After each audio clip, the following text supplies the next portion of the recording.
machine destroys job fallacy. Every time new technology or machinery appears, people claim that there will be mass employment because humans are replaced by the machine. This is a fallacy that has been debunked 1,000 times but continues to survive because it's logical on the surface. Let me explain. In the United States, in the age around 1790, about 90% of labor force work in agriculture. Today, they've been replaced by advanced farming equipment, and agricultural workers make up less than 2% of labor force. So, where did the other 98%? Are they unemployed? No, they're making rockets, computer, AI, and working in the other industry. It means people now have more time and resources to improve their well-being in other sector.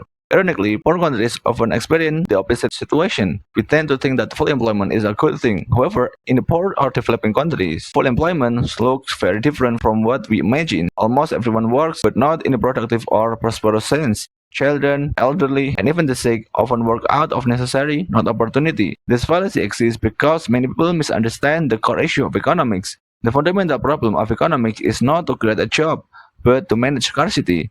Economic science exists because resources are limited. Humans must sacrifice comfort through the work to achieve prosperity. Machines, therefore, should be appreciated because they reduce our workload and increase the total output of goods and services available for consumption. Broken window fallacy. Some foolish people believe that if a child breaks a bakery window, it's good for the economy. They cheer for the child, thinking that breaking a glass, the bakery owner creates a new demand for the glass industry. This, they think, keeping glass factory workers employed and making the economics grow. That's a logical error. It actually destroys wealth. This glassmaker could have worked anyway, even if a window had been broken. If the glass hadn't shattered, the bakery owner could have used his money to buy a shoes, for example. Then shoemaker would have worked too. In the first case, total wealth equals a broken window plus a new window. In the second case, it's equal a window plus a pair of shoes. Clearly, total wealth is greater when no destruction occurs. Tariff protection fallacy. Free trades improve everyone's quality of life. Here's why. A family cannot grow its own rice, show its own clothes, and build its own house. They lack expertise in all these things. Producing everything themselves would cost more time and money than buying from someone more efficient. It's better to work, earn money, and exchange it for the better goods at a lower cost. The same logic applies to countries. Although economists widely agree on the benefit of the free trades, politicians often support protectionism under the pretext of preserving jobs. The public also tends to distrust free trades, especially those working in the industry affected by tariff removal, since they immediately feel the pain of job loss. For instance, suppose there's a sweater industry in the UK and the US. Let's say the UK can produce a sweater for $10 while the US costs $15. Because the US cannot compete, American producers lobbying the government to impose a $5 tariff on British sweater, making both cost $15. They argue that without tariffs, the US sweater industry would die, causing mass layoff and lowering consumer demands, and then worsening the economy. This logic seems reasonable, but it's wrong. Without the tariff, US consumer could buy a sweater $5 cheaper from the UK and use the remaining $5 to buy other goods like shoes. That spending would support other industries and create jobs in the other sector. By allocating resources where each country has comparative advantage, so total production and welfare in both nations increase. Not only do people get sweater, but also shoes at more efficient prices. Government creates wealth fallacy. When people suffer, the government must do something.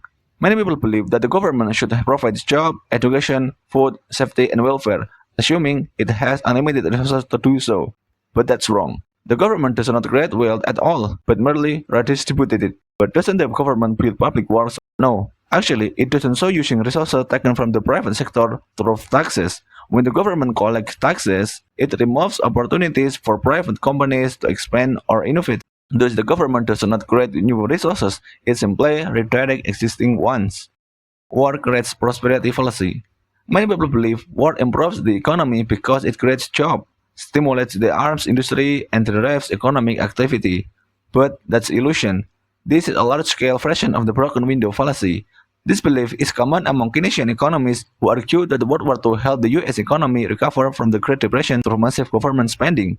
If a child breaking a window gives work to a glazier, or gives work to armed factories. But the money spent on the weapon could have been used for productive, peaceful purpose actually. So yes, factories operate and workers are employed. But the nation wealth decreases because resources are used to destroy, not create. The thing that's seen is high economic activity because there is weapon industry, military project and logistic, job creation in defense sector, massive government spending. This look like prosperity, right? But the unseen thing is civilian goods aren't produced. Homes, schools, and infrastructure are destroyed. Resources like money, steel, labor are diverted from well-being to destruction. After the war, rebuilding doesn't create new wealth. It merely restores that was lost. That's why Frederick Bastiat called this the false economy of destruction. The candlemakers petition. Once upon a time, some candlemaker petitioned the government to block sunlight because they needed jobs. This satire illustrates how some of the people misunderstand economics. They prefer scarcity over abundance, believing that the economy's goal is to create a job. But that's not true. The core problem of economics is scarcity. Human wants are unlimited, but resources are limited. That's why we need economic science to allocate those scarce resources efficiently, not create unnecessary works. Okay, thank you for watching this video, and don't forget to subscribe, like, and share and comment, and see you in the other video.